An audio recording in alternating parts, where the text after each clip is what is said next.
In the heart of Camp Pendleton, where tradition runs deeper than the California desert sand, a single gunshot would shatter every assumption about what it means to be a Marine.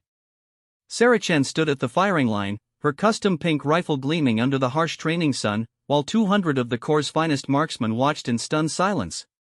What happened in the next 30 seconds would rewrite the record books and force an entire military culture to confront its deepest prejudices.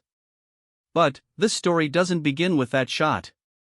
It begins 3 years earlier, in a small-town gun shop in Ohio, where a teenage girl with calloused hands and unwavering determination picked up her first rifle and made a promise that would echo through the halls of military history. Some barriers are meant to be broken. Some traditions are meant to be challenged. And, sometimes, it takes just one person willing to be different to change everything. This is that story.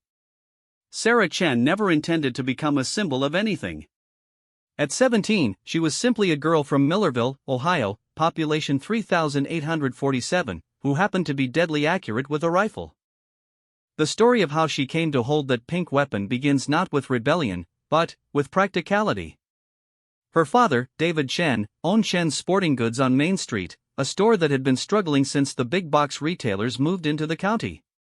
David was a second-generation Chinese American who had built his American dream one hunting license and ammunition sale at a time.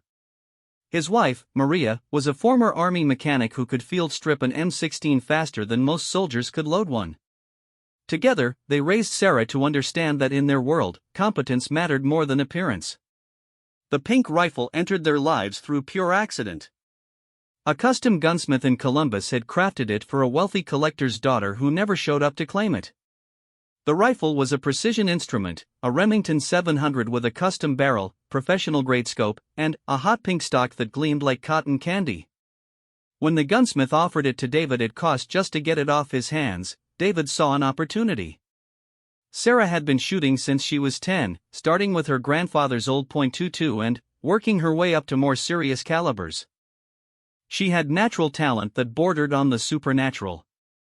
At local shooting competitions, she consistently outshot men twice her age with decades more experience. The pink rifle, despite its unusual appearance, was mechanically superior to anything she had ever used. The first time she took it to the range, the snickers started immediately. Veteran shooters, weekend warriors, and hunting enthusiasts all found something amusing about the serious-faced teenager with the bright pink firearm. Sarah ignored them. She had learned early that results spoke louder than opinions. Her first 5 shots at 200 yards formed a group smaller than a quarter. The laughter stopped. Word spread quickly through the shooting community. The girl with the pink rifle was not just good, she was exceptional. Local competitions became less about who would win and more about how close anyone could come to Sarah's scores. She began attracting attention from regional and state-level competitions. But Sarah had bigger dreams than local fame. Late at night, she would research military marksmanship programs, reading about Marine Corps shooting teams and Army sniper schools. Her mother had told her stories about military life, about the precision required, the discipline demanded, and the brotherhood forged through shared purpose. Sarah wanted that life, but she also wanted to bring something uniquely hers to it. The pink rifle became her signature, but, more than that, it became her statement. In a world that often told young women to blend in, to not draw attention, to conform to expectations, Sarah chose visibility. She chose to be seen, to be remembered, and to be underestimated by those who judged by appearance rather than ability. Her high school shooting coach, retired Marine Gunnery Sergeant Bill Morrison, initially tried to convince her to switch to a more conventional weapon. "Sarah," he would say, "you've got real talent. Don't let the color of your rifle overshadow your skill." But Sarah understood something that Gunny Morrison was only beginning to grasp. The pink rifle didn't overshadow her skill, it highlighted the contrast between expectation and reality. As her junior year progressed, Sarah began setting her sights on the ultimate goal, earning a spot on a Marine Corps shooting team. She researched the requirements, the selection process, and the competition. She knew that making it would require not just exceptional shooting, but exceptional mental toughness. The pink rifle would either be her greatest asset or her biggest liability. The transformation in how people perceived Sarah happened gradually, then, suddenly. First, local shooters began to respect her consistency. Then, regional competitors started studying her technique. Finally, shooting magazines began writing about the teenager from Ohio who was redefining what a competitive shooter looked like. But, with recognition came pressure. Sarah found herself representing something larger than herself, whether she wanted to or not. Young girls would approach her at competitions, inspired by seeing someone who looked like them succeeding in a male-dominated field. Parents would thank her for showing their daughters that they didn't have to choose between femininity and competence. The weight of representation might have crushed someone else, but Sarah thrived under pressure. She had spent years proving herself one shot at a time, and she understood that her journey was just beginning. The pink rifle had become more than a tool, it was a banner, a statement that excellence came in many forms. As graduation approached, Sarah made her decision. She would enlist in the Marine Corps with one goal: to earn a spot on their competitive shooting team. She would do it with her pink rifle, and she would do it without compromise. Her parents supported her choice, understanding that their daughter had found her calling. The night before she left for boot camp, Sarah cleaned her rifle one last time in her father's shop. The familiar smell of gun oil and the weight of the weapon in her hands felt like a promise. She had spent 3 years proving that appearance meant nothing compared to performance. Now she would take that lesson to the Marines, where tradition ran deep and change came slowly. Sarah Chen was about to discover that challenging assumptions was just the beginning. In the Marines, she would face not just doubt about her abilities, but active resistance to everything her pink rifle represented. But she had already learned the most important lesson of all: when you're good enough, the color of your equipment becomes irrelevant. The girl from Millerville was ready to become a Marine. The Marines, however, were not necessarily ready for her. The bus ride to Marine Corps Recruit Depot Paris Island felt like traveling to another planet. Sarah Chen clutched her single duffel bag, her pink rifle secured in a hard case beside her, as the vehicle rumbled through the South Carolina lowlands. Around her, nervous recruits fidgeted with last letters from home or stared silently out windows at the unfamiliar landscape. Sarah had done her research. She knew about the yellow footprints, the screaming drill instructors, and the 13 weeks of transformation that lay ahead. What she couldn't have prepared for was the immediate reaction to her rifle case when she declared it at processing. Staff Sergeant Martinez, a 20-year veteran with arms like tree trunks, examined the paperwork for Sarah's weapon with growing confusion. "Chen," he called out, his voice carrying across the processing station. "What exactly is in this case?" "My rifle, Staff Sergeant," Sarah replied, standing at attention as she had been taught. "Your rifle?" Martinez's eyebrows climbed toward his hairline. "Recruit, you understand that we provide weapons here, right? This isn't summer camp." "Staff Sergeant, the recruit understands, but this is a competition-grade precision rifle for potential marksmanship team selection," Sarah responded, maintaining military bearing despite the growing attention from other staff members. The case was opened for inspection, and the reaction was immediate. The hot pink stock seemed to glow under the harsh fluorescent lights of the processing center. Conversations stopped. Other drill instructors gathered around. Someone whistled low under their breath.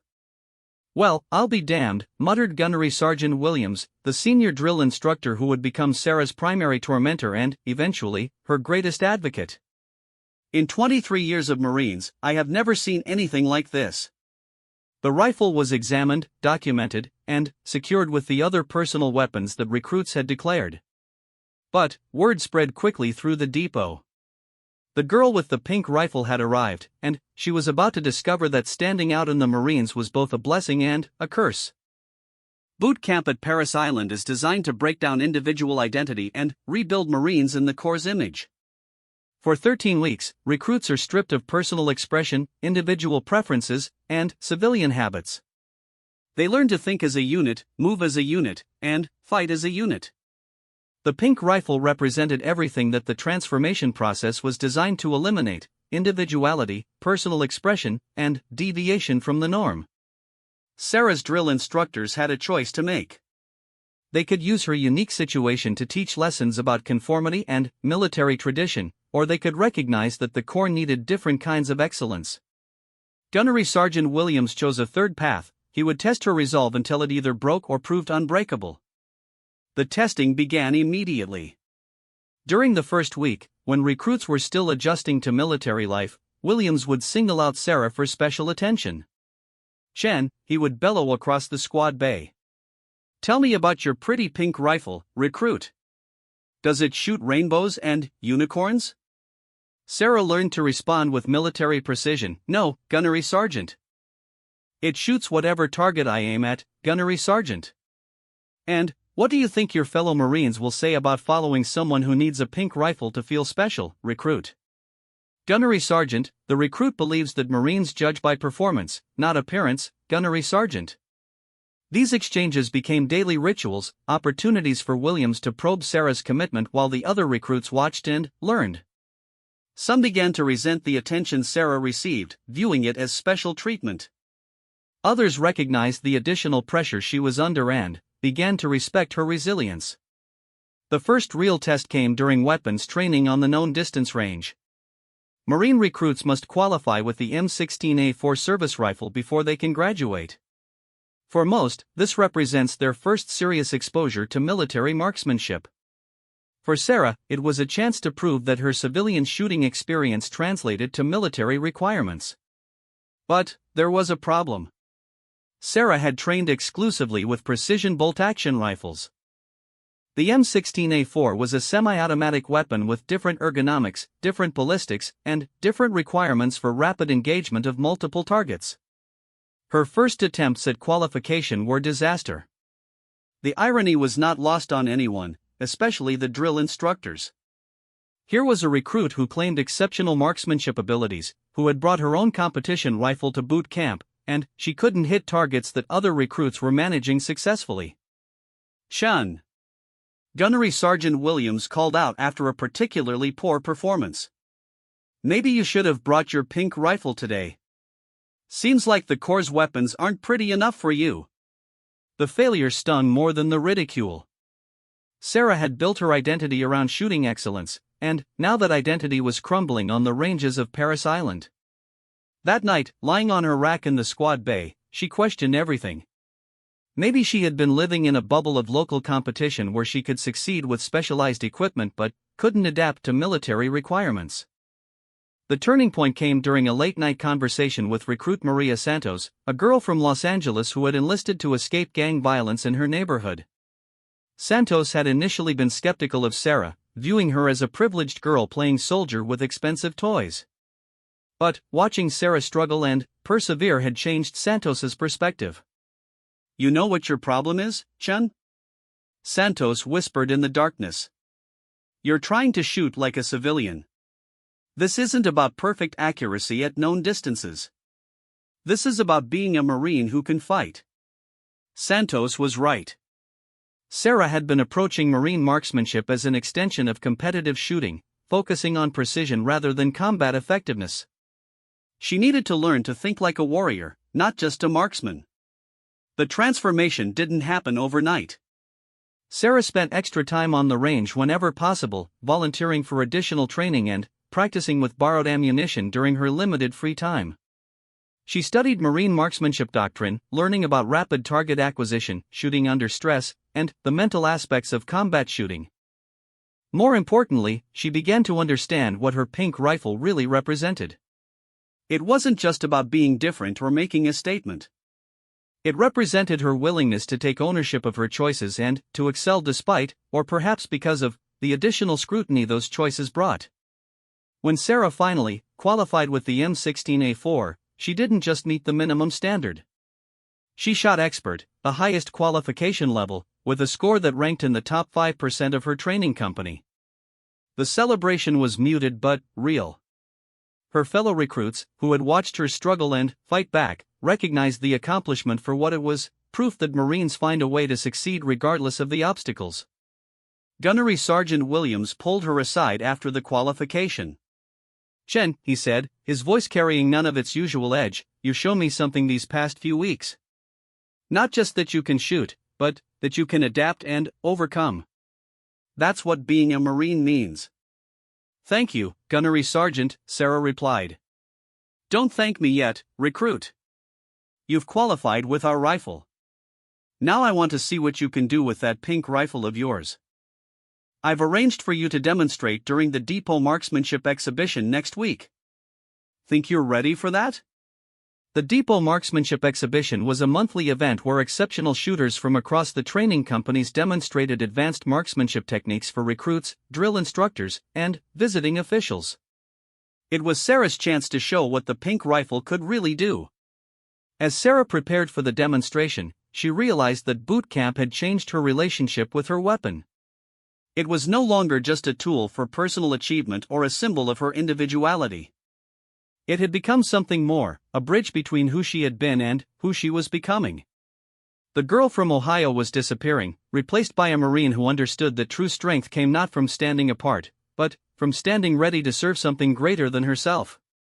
The morning of the Depot Marksmanship Exhibition dawned clear and humid, typical for Paris Island in late summer. Sarah Chen stood at the armory window, signing for her pink rifle after 12 weeks of separation. The weapon felt familiar yet strange in her hands, like greeting an old friend after a long absence. Boot camp had changed her, and she wondered if that transformation would affect her shooting. Around her, the organized chaos of a major military demonstration was taking shape. Bleachers were being assembled for spectators, range safety equipment was being checked and double-checked, and drill instructors from across the depot were arriving to watch what promised to be an unusual event. Word had spread about the recruit with the pink rifle. Some came expecting entertainment, others came hoping to witness either triumph or embarrassment. Few expected what they would actually see. Colonel Patricia Hayes, the deputy commanding officer of the recruit depot, had personally approved Sarah's demonstration after reviewing her civilian shooting credentials and her performance during Marine weapons training. Hayes was a former competitive shooter herself, having represented the Marine Corps in international competitions before moving to command positions. She understood the value of exceptional marksmanship and the importance of recognizing talent regardless of its packaging. Chen called Gunnery Sergeant Williams as Sarah conducted her pre-firing inspection of the rifle. You understand what's riding on this demonstration? Gunnery Sergeant, the recruit understands that she represents her company, her drill instructors, and herself, Sarah replied. Negative, recruit. You represent something bigger than that. You represent the idea that Marines can excel in any form, with any tool, as long as they have the heart and skill to use it properly. Don't let us down. The exhibition began with standard demonstrations. Senior drill instructors showed recruits proper shooting positions, range safety procedures, and the fundamentals of Marine marksmanship. The audience, consisting of recruits from across the depot, visiting officials, and training staff, watched with professional attention but little excitement. Everything changed when Sarah was called to the firing line. She approached her designated position carrying the pink rifle across her chest in a modified port arms position. The murmur from the audience was immediate and sustained. Some recruits pointed and whispered. Several drill instructors shook their heads in disbelief. A few visiting officials leaned forward in their seats, curious about what they were about to witness. The range officer, Master Sergeant Rodriguez, announced the demonstration parameters through the public address system. Ladies and gentlemen, Recruit Chen will now demonstrate precision shooting at extended range using personal equipment. She will engage targets at 300, 500, and 800 yards using a bolt-action rifle. 800 yards. The distance drew sharp intakes of breath from the audience. Most Marines rarely shot beyond 500 yards even in advanced training. Sarah would be attempting shots that challenged even experienced snipers. The first target was a standard Marine Corps silhouette at 300 yards. For an accomplished marksman with quality equipment, this should have been routine. But Sarah felt the weight of hundreds of eyes watching her every movement. The pink rifle, which had felt natural moments before, now seemed to glow with unwanted attention. She settled into a prone position, adjusting her body mechanics to account for the different balance and ergonomics of her personal rifle compared to the M16A4 she had been using in training. The scope picture came together slowly as she found her natural point of aim and controlled her breathing. The first shot broke cleanly, and Sarah felt the familiar recoil impulse of her rifle. Through the scope, she could see the impact point, center mass, slightly high. A solid hit that would have been immediately fatal in combat. But, for Sarah, it wasn't good enough. The second shot landed within inches of the first, forming the beginning of a tight group. The third shot completed a triangle that could have been covered by a playing card. The audience was beginning to pay serious attention. Master Sergeant Rodriguez moved the engagement to 500 yards. At this distance, factors like wind drift, temperature, and humidity began to significantly affect bullet trajectory. The target appeared much smaller through the scope, requiring precise hold-off calculations and perfect trigger control. Sarah's first shot at 500 yards hit slightly to the left of center. She made a quick windage adjustment and fired again. The second shot impacted dead center. The third shot landed so close to the second that the spotting scope operator had difficulty determining if there were one or two holes. The murmur from the audience had grown to a sustained buzz of conversation. Drill instructors were pointing and nodding. Recruits were leaning forward in their seats. This wasn't just accurate shooting, this was precision that bordered on the impossible. But the 800-yard target would be the real test. At 800 yards, Sarah was pushing beyond the normal capabilities of her rifle cartridge. The .308 Winchester round was losing significant velocity and energy at that distance, and environmental factors would have magnified effects. A slight error in range estimation, wind reading, or trigger control would result in a complete miss. Sarah took her time preparing for the 800-yard shots. She studied the wind flags positioned along the range, noting the varying wind directions and speeds at different distances. She made careful adjustments to her scope's elevation and windage turrets, calculations based on years of experience and intimate knowledge of her rifle's ballistics. The first shot at 800 yards seemed to hang in the air forever. The bullet's time of flight at that distance was nearly 2 seconds, an eternity in precision shooting. Through her scope, Sarah watched the impact, a hit in the outer ring of the target, respectable but not spectacular. She made a slight correction and fired again.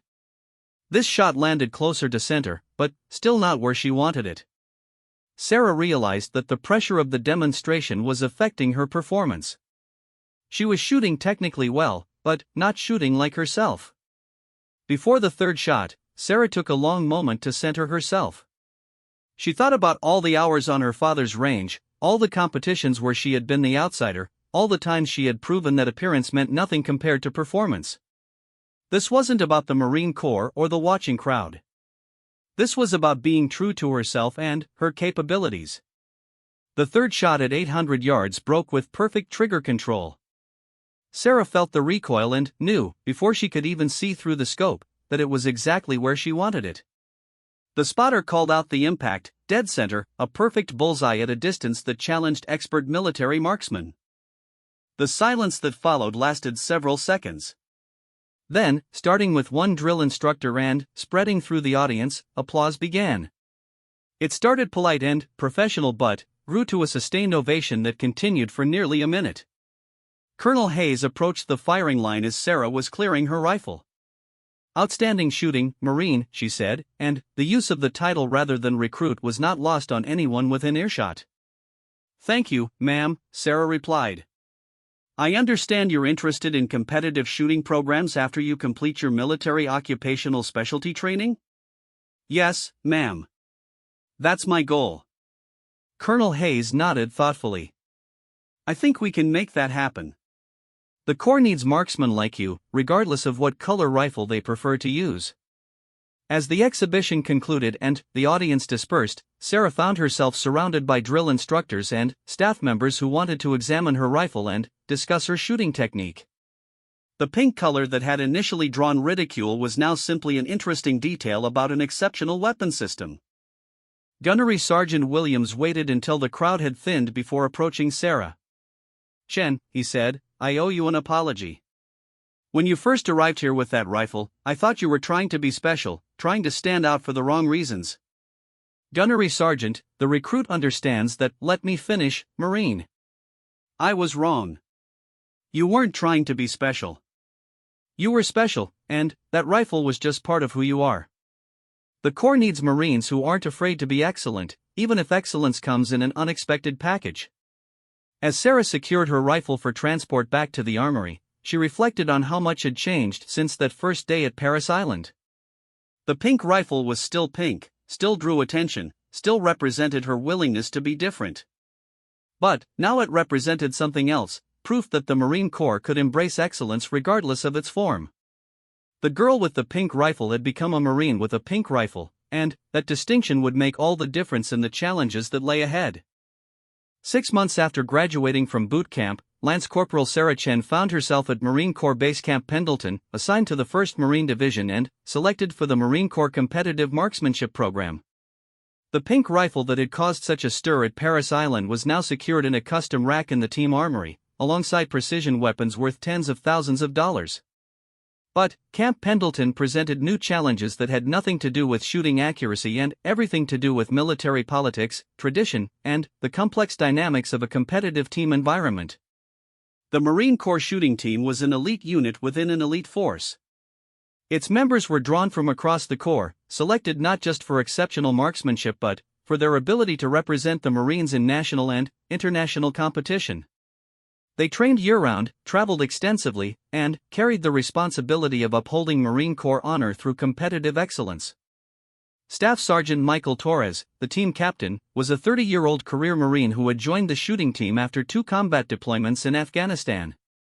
He was a traditionalist who believed that the Corps' strength came from its adherence to established methods and proven techniques. Sarah's pink rifle represented everything he was uncomfortable with: change, deviation from norms, and the injection of civilian sensibilities into military culture. Chen, Torres said during Sarah's first team meeting, "I've read your files and watched the video from your Paris Island demonstration. You can shoot, no question about that. But shooting is only part of what we do here. We represent the Marine Corps to the American public and to our allies around the world. Image matters." "Understood, Staff Sergeant," Sarah replied. "Is it? Because that pink rifle of yours is going to draw attention everywhere we go. News cameras, photographers, competitors from other nations. Are you prepared for that level of scrutiny?" Sarah had been thinking about this question since her assignment to the team was confirmed. The pink rifle had served its purpose of proving that competence mattered more than appearance, but now she faced a different challenge. As a member of an elite military unit, was her individual expression worth the potential distraction it might cause? "Staff Sergeant, the rifle performs. If I perform with it, does the color matter?" Torres studied her for a long moment. "We'll find out." The team's training regimen was unlike anything Sarah had experienced. Where civilian competition focused primarily on pure accuracy, military competitive shooting emphasized consistency under varying conditions, rapid target engagement, and the mental discipline required to perform under extreme pressure. Sarah's teammates represented the best marksmen from across the Marine Corps. Sergeant Lisa Park was a former infantry Marine who had earned her shooting credentials during urban combat operations in Iraq. Corporal James Wright was a reconnaissance Marine who had trained with elite units from multiple nations. Lance Corporal David Martinez was a former gang member from East Los Angeles who had found purpose and discipline through Marine Corps service. Initially, the team dynamic was strained. Sarah's rapid promotion to the competitive team, combined with the attention her pink rifle attracted, created resentment among Marines who had been waiting years for similar opportunities. Some saw her as a publicity stunt rather than a serious competitor. The tension came to a head during a practice session at the 1,000-yard line, where the team was preparing for an upcoming international competition. Sarah was struggling with the extreme long-range shooting, finding that her civilian experience hadn't prepared her for the wind conditions and environmental factors present at Camp Pendleton. "Having trouble with your pretty pink rifle, Chen," called out Corporal Wright after Sarah's third consecutive miss at the distant target. "Just working through the wind call, Corporal," Sarah replied, trying to maintain professionalism. "Maybe you should try a real rifle," suggested Sergeant Park. "Something designed for serious shooting instead of looking good in photos." Sarah felt the familiar sting of doubt that had plagued her throughout boot camp. But, this time, instead of letting the criticism motivate her, she made a different choice. She secured her rifle and walked over to where her teammates were cleaning their weapons. You want to know about my rifle? Sarah asked, her voice carrying across the cleaning station. It's a Remington 700 with a custom barrel made by Hart Rifle Barrels in Pennsylvania. The action was blueprinted by a gunsmith who works with Olympic teams. The trigger is a jewel with a 2-pound pull weight. The scope is a Nightforce with target turrets graduated in quarter-minute clicks. The stock was made by Macmillan and painted pink because the original customer requested it. She paused, making eye contact with each of her teammates. Every component was selected for precision, not appearance. The pink color is coincidence, not choice. But I chose to keep it because it reminds me that performance matters more than expectations. And what happens when you can't perform? Asked Wright. Then, I fail as a Marine, not because of my rifle color, Sarah replied. But I haven't failed yet. The next morning, Staff Sergeant Torres announced a team challenge. Each member would engage targets at ranges from 300 to 1,000 yards using their personal weapons. Total scores would determine training assignments and competition selections for the next month. Sarah spent the night before the challenge reviewing her shooting data, studying ballistics charts, and practicing wind estimation techniques. She had learned during boot camp that preparation could overcome natural talent, and she was determined to prove her place on the team through performance rather than potential. The challenge began at dawn with perfect shooting conditions, minimal wind, stable temperature, and excellent visibility. Sarah's first shots at 300 and 500 yards were technically perfect, but she knew the real test would come at the longer ranges where her teammates' experience would show. At 600 yards, environmental factors began to affect bullet trajectory significantly. Sarah's first shot impacted slightly low and to the right. She made a careful adjustment and fired again, hitting the center ring of the target. Her confidence began to build. The 800-yard line presented familiar challenges. This was the distance where she had succeeded during her Paris Island demonstration, but range conditions were different, and the pressure was real rather than ceremonial. Sarah's 3 shots at 800 yards formed a group that could be covered by a silver dollar, earning nods of approval from the range officers. But the 1,000-yard target would determine whether Sarah belonged on the team or had simply been lucky so far. At 1,000 yards, the target appeared tiny through even the most powerful scope. Wind drift could move bullets feet off target, and small errors in range estimation or shooting technique would result in complete misses. This was where experience typically trumped talent. Sarah's first shot at 1,000 yards missed the target entirely. The bullet impact was visible in the dirt behind the target frame, indicating that her range estimation was off. She made a significant adjustment to her scope's elevation and prepared for her second shot. The second shot hit the target but in the outer scoring ring. Better, but not competitive with her teammates' performance. Sarah had 1 shot left to prove she belonged at the elite level. Before her final shot, Sarah closed her eyes and visualized the perfect shot sequence. She thought about all the factors affecting bullet flight at that distance: gravity drop, wind drift, temperature effects, humidity. She made minute adjustments to her shooting position and scope settings. The third shot broke with perfect trigger control. Through her scope, Sarah watched the bullet's trace as it arced through the morning air, time seeming to slow as the projectile covered the 1,000-yard distance. The impact was exactly where she had aimed, dead center of the target. The range officer called out the score, a perfect 10, the highest possible value for that target. Sergeant Park was the first to congratulate her. Outstanding shot, Chen. I owe you an apology for doubting your equipment. Corporal Wright nodded his agreement. That rifle may be pink, but it shoots straight. Sorry for giving you grief about it. Staff Sergeant Torres approached as Sarah was recording her shooting data. Chen, that was exceptional shooting under pressure. You've earned your place on this team. Thank you, Staff Sergeant. Don't thank me yet. I'm recommending you for the international competition team next month. Think you're ready to represent the Marine Corps against the best shooters in the world? Sarah looked down at her pink rifle, then back at her team leader. Staff Sergeant, I'm ready for whatever challenge comes next. As the team packed their equipment for the return to base, Sarah reflected on how much had changed since her arrival at Camp Pendleton. The pink rifle was still generating attention, but now that attention was focused on her shooting ability rather than just her unique equipment. She had proven that she belonged among the Marines' best marksmen. Now she would have the opportunity to prove it to the world. The Inter-Service Rifle Championship at Camp Perry, Ohio, was more than just a shooting competition.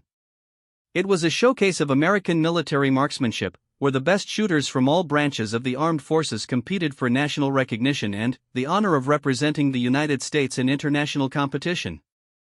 Sergeant Sarah Chen, now 18 months into her Marine Corps career and bearing a promotion earned through competitive excellence, stood at the edge of the firing line as morning mist rose from Lake Erie. In her hands, the pink rifle that had caused controversy at every step of her military journey now represented something entirely different, a symbol of persistence, competence, and the Marine Corps' ability to embrace excellence regardless of its packaging.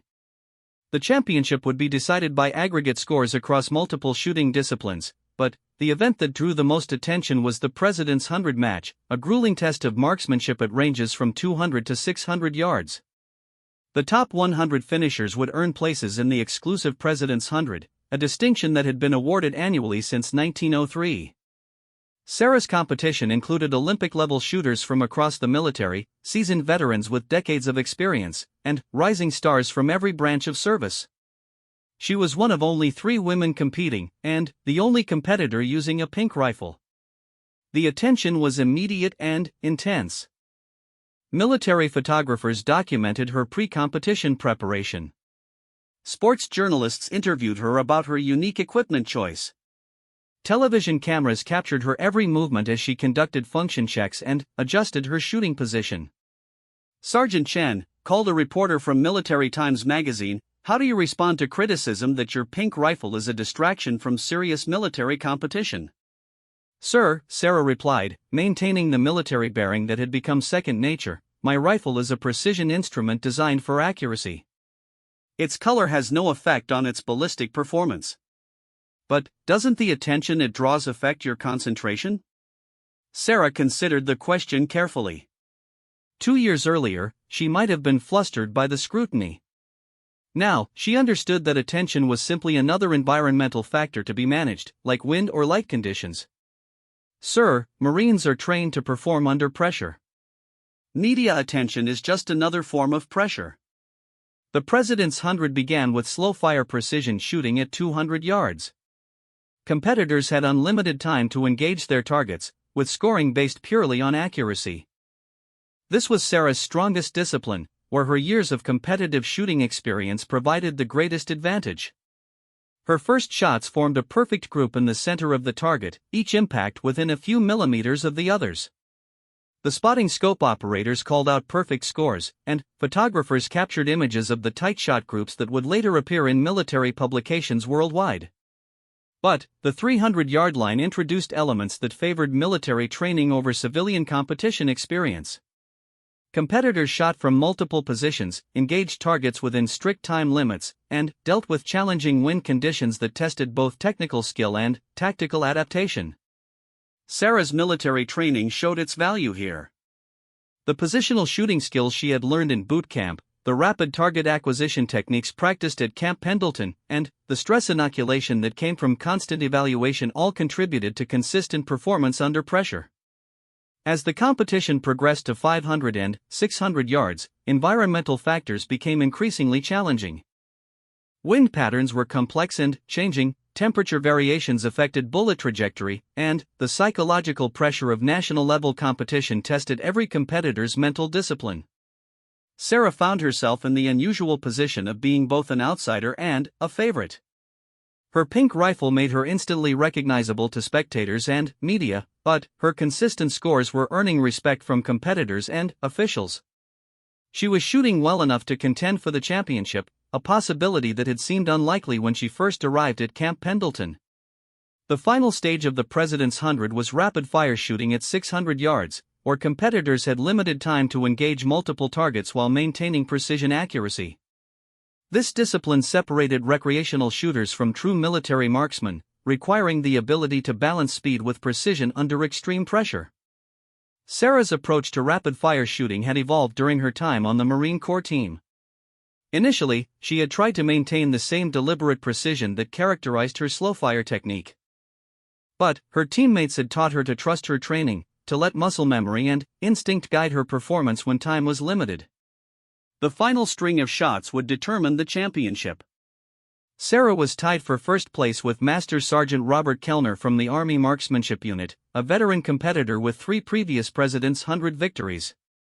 The pressure was unlike anything she had experienced, with hundreds of spectators, live television coverage, and the knowledge that her performance would be analyzed and discussed throughout the military shooting community. As Sarah prepared for her final shots, she thought about the journey that had brought her to this moment.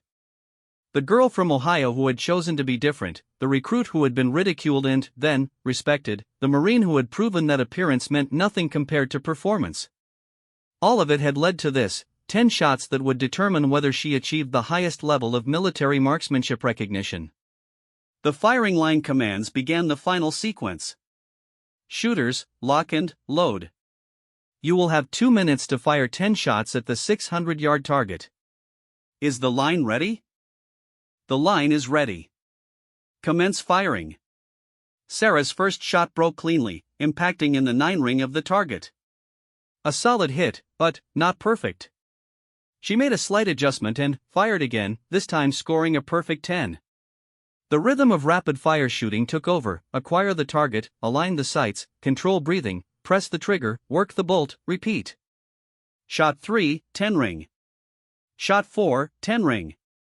Shot 5, 9 ring, but still competitive. Sarah was maintaining pace with the time limit while delivering accurate fire, exactly as she had been trained. With 5 shots remaining, Sarah felt the familiar sensation that competitive shooters called the zone, where conscious thought disappeared and performance became automatic. Her shooting position felt perfect, her sight picture was consistent, and her trigger control was flawless. Shot 6, dead center, a perfect 10. Shot 7, another 10, so close to the center that the scoring gauge was needed to confirm the value. Shot 8, 10 ring again, building a score that would be difficult to match. 2 shots remained, and Sarah was shooting at a level that surprised even her. The pink rifle that had drawn so much attention was performing exactly as designed, delivering precision accuracy when it mattered most. Shot 9 impacted slightly high but still within the 10 ring. 1 shot left, and Sarah was on pace for a score that would not only win the President's 100 but potentially set a new competition record. Before her final shot, Sarah took a moment to center herself completely. She thought about her parents watching via television broadcast from their store in Ohio, about Gunnery Sergeant Williams who had challenged her to exceed expectations, about her teammates at Camp Pendleton who had accepted her as an equal. The final shot broke with perfect trigger control. Through her scope, Sarah watched the bullet impact exactly where she had aimed, dead center of the target, a perfect conclusion to an exceptional string of fire. The range officer verified the score and announced the result over the public address system. Sergeant Chen, United States Marine Corps, final score 199 out of a possible 200. Ladies and gentlemen, we have a new President's 100 champion. The silence that followed lasted only a moment before being broken by sustained applause from competitors, spectators, and officials. Sarah had not just won the championship, she had demonstrated that excellence in military marksmanship could come from unexpected sources and in unexpected forms. As she accepted the championship trophy, Sarah was approached by Colonel James Mitchell, the director of Marine Corps competitive shooting programs. "Sergeant Chen," he said, "congratulations on an outstanding performance. How does it feel to be the first woman in 15 years to win the President's 100? Sir, it feels like being a Marine who happened to shoot well today. And the pink rifle? Any regrets about your equipment choice?" Sarah looked down at the weapon that had carried her from small-town Ohio to national championship, the rifle that had been mocked, questioned, and ultimately vindicated through performance. "Sir, no regrets. This rifle and I have been through a lot together. I wouldn't trade it for anything." As the awards ceremony concluded and media interviews wound down, Sarah reflected on what the championship meant. It wasn't just personal validation or proof that her equipment choices had been correct. It was demonstration that the Marine Corps could embrace different paths to excellence, that tradition and innovation could coexist, and that sometimes the most unlikely symbols could represent the most fundamental military values. The pink rifle that had once been a curiosity was now a champion's weapon. But, more importantly, it had become proof that in the Marines, and in America, excellence was recognized regardless of its form. Sarah Chen had not set out to change anything. She had simply chosen to be herself, to excel with the tools she preferred, and to never compromise her standards for the comfort of others. In doing so, she had become something more than a champion. She had become an example of what was possible when competence met opportunity and tradition made room for excellence.